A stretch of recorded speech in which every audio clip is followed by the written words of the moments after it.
You do not need more motivation. You do not need another morning routine. You do not need a new app or a fresh reset on Monday. You already know what you should be doing. You just do not do it. You wake up, grab your phone, and the first thing you feed is not your body or your mind, but your anxiety. You scroll through lives that look more disciplined than yours. Perfect bodies, perfect habits, perfect feeds. For a moment you tell yourself, today I will be different. You save a video. You write a plan. You feel that quick hit of hope that feels like progress. But when the day ends, almost nothing has really changed. That quiet tension in your chest, that low-level shame you avoid looking at, is simply the feeling of living below your own potential. This is not a lack of information. This is not a lack of tools.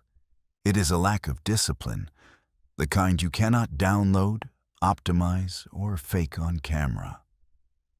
Centuries before your phone existed, there was a man who lived without notifications, without hacks, and without second chances. His name was Miyamoto Musashi. He was not born disciplined. He forged it in blood, in loneliness, and in repetition. If you are tired of watching other people become who they want to be while you stay stuck where you are, stay with this video. By the end, you will not just know who Musashi was. You will have a simple and hard framework for discipline that you can actually use starting this week. So, what this video is really about. This is not a biography. It is a mirror. We are going to use Musashi's life to answer one question. How do you build discipline when everything around you is designed to make you soft? To answer it, we will move through 3 layers. First, the lie you have been sold about discipline. Second, how Musashi's life quietly burns that lie to the ground. Third, a modern Musashi protocol you can use to stop drifting and start living like someone you can respect. Part 1. The lie you were sold about discipline. Most of what you see online about discipline is just aesthetic suffering. Cold showers with a camera on, perfectly arranged notebooks, people filming themselves waking up at 4 in the morning while a full production sits behind the tripod. You are not comparing your discipline to real warriors. You are comparing yourself to edited performance art. So you try to copy the surface. You write a 20-step morning routine. You buy supplements. You follow several productivity gurus who contradict each other, and you become very busy building systems you do not obey. Here is the lie beneath all of this. You have been told that discipline is mainly about stacking habits and optimizing your workflow. It sounds clever, it feels advanced, it makes you feel like you are doing something serious. But discipline in the real world is much simpler and much uglier.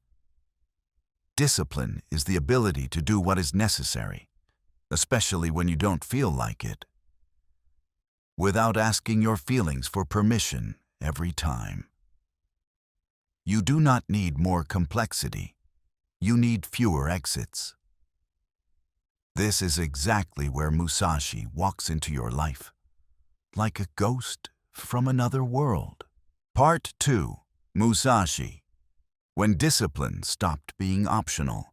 Miyamoto Musashi lived in a time when losing focus did not cost you a low grade or a delayed project. It could cost you your life. He fought his first duel as a teenager, not in a game, not in a ring, but with steel, where one mistake meant never going home. There was no warm-up playlist, no second take, no, I was not feeling it today. Only you, your opponent, and the truth about how seriously you had trained. For years, Musashi wandered as a ronin, a masterless samurai, challenging warriors across Japan. Some he beat with skill, others he survived with ruthless improvisation. Arriving late on purpose, fighting with a wooden sword, attacking from angles his opponents did not expect. It sounds romantic from far away, but it was a harsh life. Constant travel, constant risk, no stable income, no guaranteed respect. His story is not just a highlight reel of victories. There is a turning point. After the great battle of Sekigahara and the fall of the old order, Musashi found himself drifting. He was no longer a soldier inside a clear hierarchy. He was a lone blade in a country trying to reorganize itself. With no master, no fixed place, no fixed future. In that emptiness, he could have done what many people do today when life loses structure. Drift into comfort, drink, chase random fights, live on old stories, repeat, "I could have been great," while going nowhere. Instead, he did something most of us are afraid of. He stepped out of the world. According to tradition, Musashi eventually retreated into a cave, Reigando, to write and refine his understanding of the way. That cave is more than a location. It is a symbol of a decision. I will not wait for the world to discipline me. I will become my own harshest master. No internet, no audience, no applause, just a man. His thoughts, his regrets, his fears, and his sword. In that silence, Musashi stopped negotiating with his feelings. He understood a brutal but honest truth. You do not rise to the level of your goals, you fall to the level of your discipline. And right now, the level of your discipline is the real measure of your life. Not your dreams, not the notes you keep writing to yourself. Part 3. The Way of No Choice.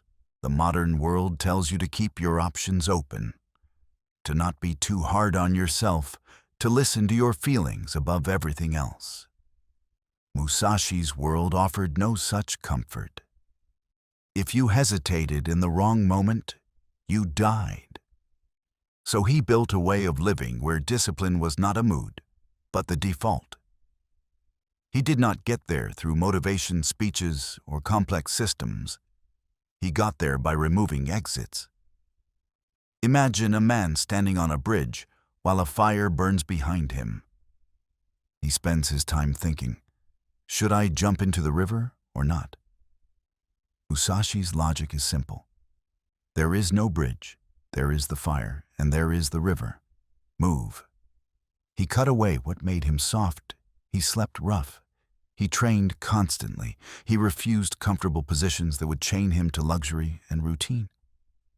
For him, discipline was not about being productive. It was about being prepared for violence, for hardship, for loss. Your life is not a battlefield in the same way, but your mind is. You are fighting algorithms designed to steal your attention, beds that are always more inviting than your plans, and a quiet, constant invitation to say, I will start tomorrow. You do not need Musashi's sword. You need his refusal to negotiate with his own weakness. He did not become disciplined because it felt good. He became disciplined because the alternative was humiliation and death.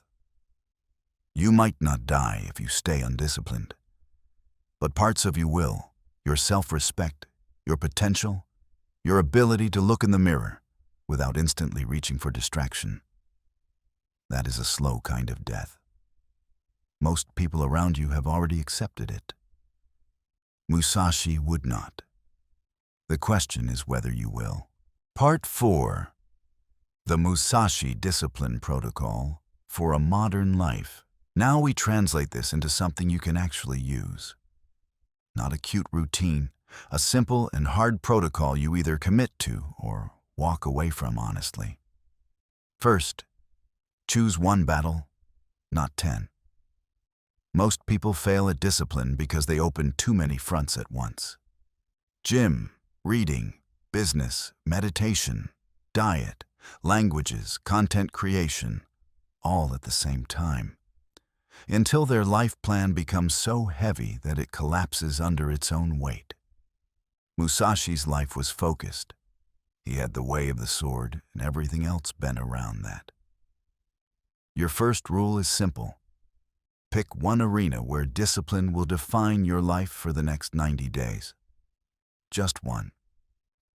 Maybe it is your body. Maybe it is your craft. Maybe it is the studies you keep pretending to care about. Write it down in one clear sentence. For the next 90 days, my main battlefield is this. Everything else is secondary. Discipline without priority is not strength, it is just stress. Second, destroy optional friction.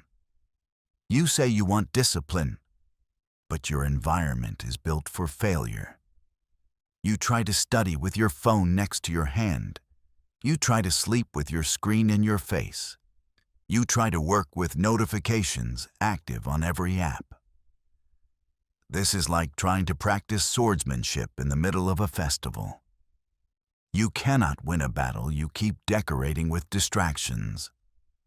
Remove what makes the right action harder than it needs to be. Put your phone to charge outside your bedroom. Block your top 3 time-wasting sites or apps during your deep work hours. Place your workout clothes where you literally trip over them in the morning. These tricks will not magically fix you. But if Musashi sharpened his sword daily, the minimum you can do is stop sharpening your excuses. Third, bind yourself with small, brutal vows. Discipline is not built by waiting to feel ready. It is built by keeping promises you do not feel like keeping. Musashi did not wait to feel confident before walking into a duel. He committed and then stepped into fear. You will create small vows, non-negotiable rules that are clear and simple. Things like, I write for 20 minutes every day before I touch my phone. I go for a 30-minute walk no matter what the weather is. I do 50 push-ups a day, even if I have to split them into sets. These are not impressive goals for social media. They are discipline repetitions. Each time you keep one, you send yourself a message. I am the kind of person who does what they said they would do. When you break them, you do not need to hate yourself. But you do need to feel it, not scroll it away. If 3 vows feel too much, commit to 1. If even 1 feels impossible, then at least be honest and admit that you are not serious about discipline yet. That honesty alone is already better than pretending. Fourth, practice voluntary discomfort. Musashi did not wait for life to punish him. He stepped into hardship on purpose. In a soft world, voluntary discomfort is your training ground. This does not mean torturing yourself. It means teaching your nervous system that it can stay calm when things are not pleasant. Take a cold shower, not to impress anyone, but to prove to yourself that you can enter discomfort by choice. Eat a simple, boring meal when you crave something heavy and instant. Sit with a difficult task for 25 minutes without switching tabs. You are not doing this to become a monk. You are doing it so that when life throws pain at you without warning, you are not meeting it with 0 practice. Musashi's version involved steel, hunger, and isolation. Yours might be as small as turning off your Wi-Fi for an hour. If that sounds insignificant, try it and watch how quickly your mind begs for an escape. That is the weakness you are actually training against. Fifth, the evening confrontation. Musashi did not just live, he reflected. He sharpened his understanding of the way and looked at his actions with a cold eye. Every night, before you hand your consciousness over to sleep, you face yourself. No phone, no music, Just you and a notebook or a blank screen. You ask 3 questions. Where did I act with discipline today? Where did I run away? What is one thing I will do tomorrow that proves I am not staying the same? You write your answers, short and honest. This is your modern cave, your own Reigando. Not a hole in a mountain, but a small pocket of silence where you stop lying to yourself. Skip this often enough, and you will live like most people do, in a blur, never fully aware of how much you are betraying your own potential. Why this actually matters. Discipline is not a trending topic. It is not an aesthetic. It is not a mood you wait for. It is the quiet, repeated decision to stop living below your potential. Musashi did not become a legend because he was born special. He became who he was because again and again he chose the way over comfort, the cave over the crowd, training over self-pity. You are not fighting duels and you are not sleeping in caves, but you are still in danger. Every year you live without real discipline is a year your dreams decay a little further. Every day you avoid the hard things is a day you rehearse being weaker than you need to be. You do not need to become Musashi, and you do not need to live like a warrior monk. But you can steal one thing from him. I will not wait for life to force me. I will start forcing myself now. Pick your battlefield. Cut your exits. Make your small vows. Practice discomfort. Face yourself every night. Do this for 90 days, and your life will change in ways you cannot fully predict yet. Do not do it, and at least stop calling what you are doing trying. Musashi did not have second takes. Maybe you do not either. The difference is simple. You still have time, for now. Use it.